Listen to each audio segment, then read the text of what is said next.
Vamos falar aqui um pouco sobre o governo Lula, que vai começar em 1º de janeiro de 2023. Então vamos analisar aqui, fazendo uma análise sobre o futuro governo Lula, os próximos 4 anos do PT. Primeiro vamos voltar ao tempo, falar um pouco sobre Lula, de onde vem Lula, até chegar na sua 3ª eleição. Lula vem do Nordeste, uma família pobre, de vários irmãos, passou fome, passou todas as dificuldades possíveis, e vem do Nordeste, no Pau de Arara, e vem para o Nordeste, para São Paulo.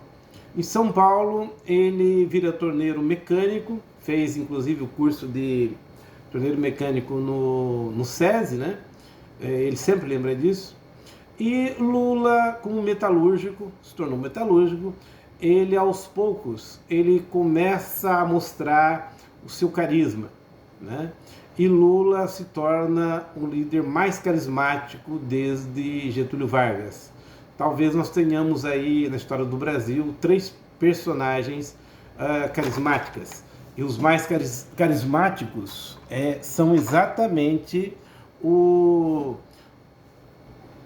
Dom Pedro II, por ser intelectual,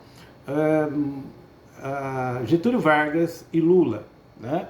E por que a gente coloca esses 3?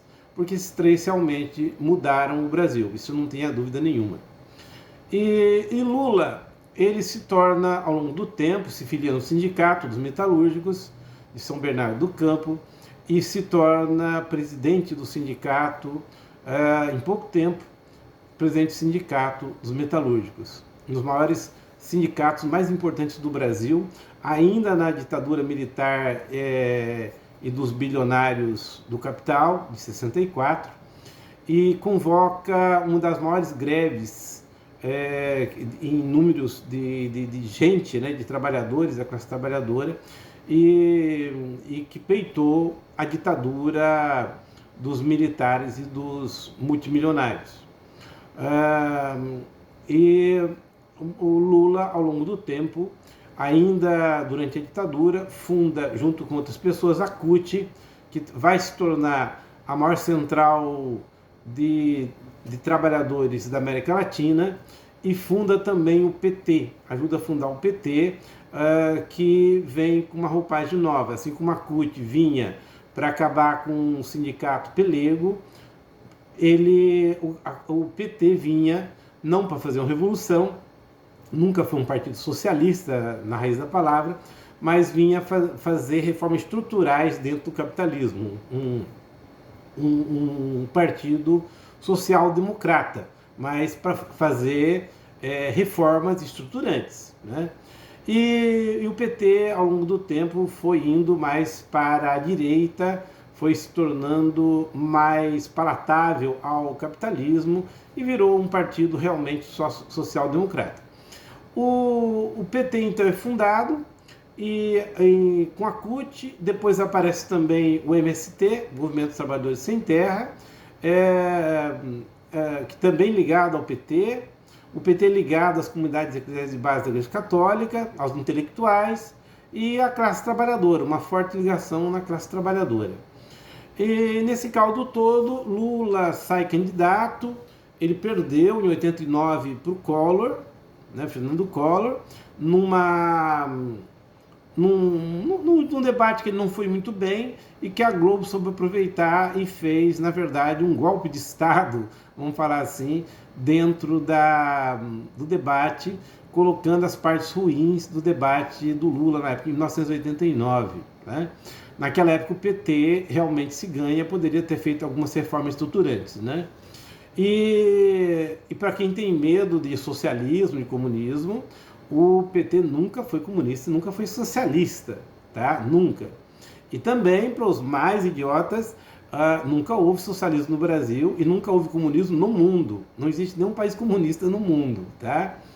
O comunismo é uma coisa que seria o final, a segunda fase do socialismo, a fase final, e que nunca aconteceu, né? Bem, então o Lula, ele se cacifa ao longo do tempo, como um grande líder da classe trabalhadora, e ele perde as eleições, mas em 2002 ele ganha a eleição, e ele ganha, e foi muito comovente na época. Foi uma grande frente ampla, vamos falar assim, que elegeu Lula.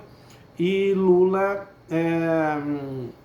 ele tem alguns problemas com a classe trabalhadora no seu governo na época. Fez a reforma da Previdência, que dividiu a base sindical que apoiava o Lula. E depois surgiu o PSOL, né? Na esteira da divisão do PT. O PSOL seria um partido mais radicalizado, vamos falar assim, né? Mas que logo depois também tornou-se outro partido social-democrata, né? E que também nunca foi socialista, apesar de ter o nome socialista no meio, não foi. Até Blairo Maggi já foi socialista, do PSB, Partido Socialista Brasileiro, que nunca foi nem um partido e nem, lógico, o Blairo Maggi é um dos maiores capitalistas do mundo, né? Não é só do Brasil. Ele tem 10 bilhões, só isso. E então, Lula, no seu governo, ele dá muito dinheiro para os banqueiros, para os empresários, para o veneno, mas também ele coloca SAMU, luz no campo, saúde, educação, cria muitas universidades, muitos IFs, institutos federais, e tem também no seu governo o mensalão, que quase fez com que ele perdesse a reeleição. Mas ele vai para a reeleição, ganha, é reeleito, né, em 2006, e tem mais 4 anos de continuidade. Teve a reforma do Fundo de Garantia, teve alguns ataques a trabalhadores, mas no geral ele fez uma grande coisa, que foi tirar da fome milhões de pessoas, né? E fez um gerenciamento do capital, né? Isso foi o governo do Lula. Depois ele consegue eleger a Dilma, que era era um militante, né, que foi torturada, inclusive, na época da ditadura militar e dos multimilionários, mas consegue eleger ela, e depois, inclusive, reeleger a Dilma. A Dilma vem dentro do Partido dos Trabalhadores, ela não era do PT inicialmente, e ela consegue, tem uma administração gerencial, até apoiada pela Veja, pela Globo, a gerentona e tal, mas depois cai em desgraça, porque em 2008 o Lula enfrentou uma grande crise, que ele falava de marolinha, mas essa rebarba dessa marolinha virou um tsunami com Dilma, e Dilma não deu conta. Dilma foi forçada a fazer uma reforma da Previdência, assim como Lula fez a reforma da Previdência em 2003, a Dilma precisou fazer uma em 2013, que atacou os servidores públicos assim barbaramente nessa reforma previdenciária. Dilma coloca, com a vinda da Copa do Mundo e da Olimpíada, ela se choca contra a classe trabalhadora e começam os movimentos contra Dilma e contra o PT em 2013, né? E o PT,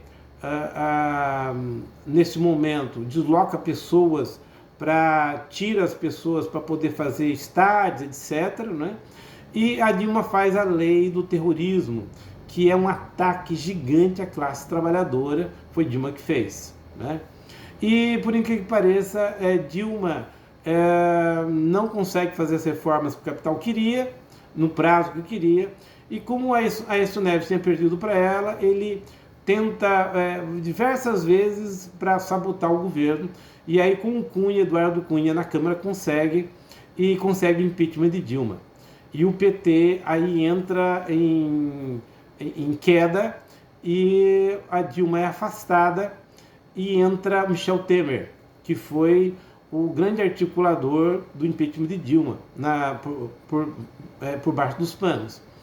E o Lula é acusado de corrupção, forma-se 2 processos falsos contra Lula na Lava Jato, em que um juiz parcial, parcial, um juiz ladrão, ou seja, um juiz que deu uma sentença falsa, vamos falar assim, sem provas, e se coliga com o Ministério Público e forjam provas, fazem um diabo, e depois, inclusive, depois que Bolsonaro ele tira o Lula da eleição, Lula estava com 60% dos votos, tira da eleição, elege o Bolsonaro, e aí esse juiz vai trabalhar como ministro da Justiça do Bolsonaro que ganhou a eleição, para onde ele deu a vitória para o Bolsonaro, com a promessa do Moro ir para o STF. Só que o Moro acaba entrando em rota de colisão, e Bolsonaro, todo mundo que faz sombra para ele simplesmente degola. E assim foi feito com o Moro. E o Lula foi preso mais de 500 dias, e Lula sai da cadeia depois de conseguir no STF provar que ele era inocente e que as provas eram forjadas e que o juiz era parcial, que era uma perseguição judicial.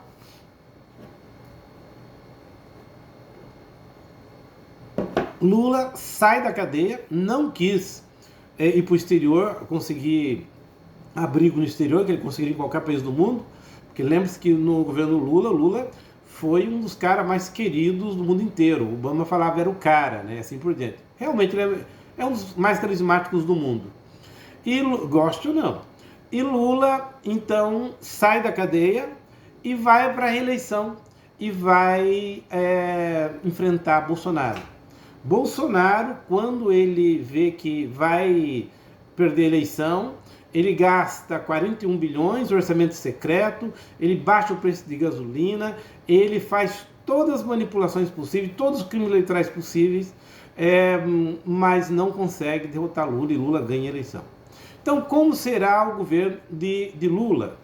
Então, baseado no que o Lula já fez, que o PT já fez, nós podemos esperar que os bilionários vão ganhar muito dinheiro, que o agrovelhano vai ganhar muito dinheiro, mas que os pobres também terão o seu naco. Então vai se manter os R$600 do Bolsa Família, que volta a se chamar Bolsa Família, era Auxílio Brasil, e que o Bolsonaro, foi a boa coisa que o Bolsonaro deixou, foi que, como a disputa estava muito acirrada, tanto o Bolsonaro como o Lula, se ganhasse, prometeram que manteria os R$600.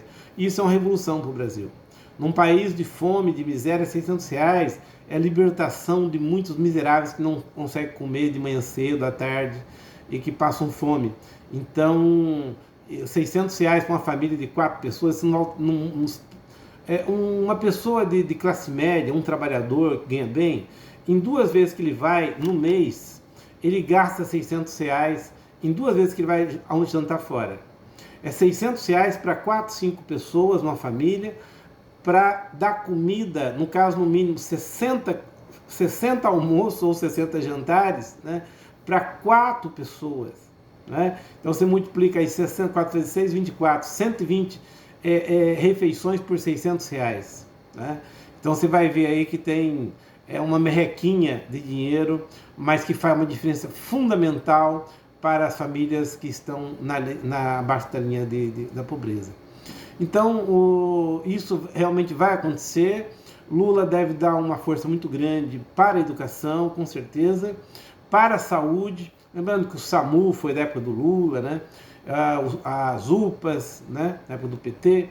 Enfim, então se espera que vai ter uma gerência do capital de uma maneira conservadora, né? Lembre-se que Lula, no primeiro governo dele, trouxe como vice um dos caras mais ricos do Brasil, né? E do PL, olha a ironia, né? O vice do Lula era do PL, o José. E então o Lula trouxe o Meirelles, que era do PSDB. Quando a gente fala do Alckmin ter vindo para o PSB e feito coligação com Lula, que era o Alckmin era do PSDB, era o símbolo do PSDB. Lembra que o Meirelles, que foi do Banco Central do Lula, que foi ministro da Economia e tal, né? O Meirelles era do PSDB, então não há novidade nenhuma nisso.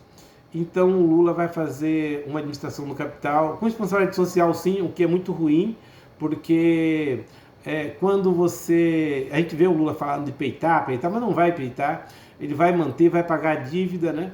O ideal seria não pagar essa dívida que a gente tem, já pagou milhares de vezes essa dívida, não aceita, esse precisa da auditoria, não do voto impresso, mas da auditoria da dívida, que não tem, e portanto a gente não espera nenhuma novidade com o Lula, mas sim que para a pobreza extrema vai ser muito bom, com certeza, porque o PT provou que nesse aspecto sim. Mas não esperemos reformas estruturantes, não vai ter, como não teve na época do Lula. Vai ter ataque a trabalhadores, vai ter ataque à Previdência sim, mas no frigir dos ovos a gente espera que na área de educação e saúde serão os grandes pontos. Possivelmente Lula, os servidores públicos vão ter dificuldade para ter reajuste. Na época do Lula, algumas categorias tiveram muito reajuste, né, outras não. A questão do Bolsonaro,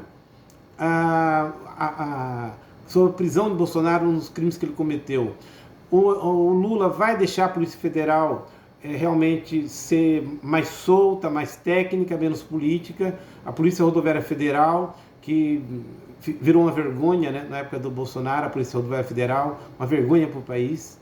E, enfim, e o Ministério Público volta, depois de passar tanta vergonha, eu acho que o Ministério Público está voltando a ser mais técnico de novo, menos político.